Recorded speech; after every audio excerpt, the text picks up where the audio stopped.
ଆଜି ବୁଲବୁଲ ଦେବୀ ସୁନୈନା ଏବଂ ତାଙ୍କର ଝିଅକୁ ମାରିବା ପାଇଁ ଗୋଟିଏ ନୂଆ ପ୍ଲାନ୍ କରିବ। ବିବେକ ଆସିକରି କହିବ, ଆଜି ହେଉଛି ଆମ ପାଇଁ ଖୁସିର ଦିନ ସୁନୈନା।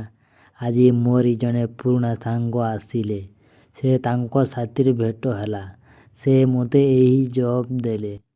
ତୁମ ପାଇଁ ଗୋଟିଏ ନୂଆ ଶାଢ଼ୀ ଆଣିଛି ସୁନୈନା। ଆଉ ତୁମେ ଏଇ ଗୁଡ଼ିଆ ପାଇଁ ଆଣିଛି ଗୋଟିଏ ନୂଆ ଖେଳଣା।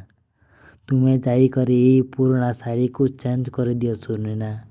ଏଇ ନୂଆ ଶାଢ଼ୀ ପିନ୍ଧିକରି ମୋରି ପାଇଁ ଗୋଟିଏ କଫି ରେଡ଼ି କର ସୁନୈନା। ବୁଲବୁଲ ଦେବୀ ଜଣେ ଲୋକକୁ ଗ୍ୟାସ୍ ପାଇପ୍ କାଟିବା ପାଇଁ ବହୁତ ସାରା ପଇସା ଦେବେ। ଆଜି ସୁନୈନା ଏବଂ ତାଙ୍କର ଝିଅ ଶେଷ ହୋଇଯିବ।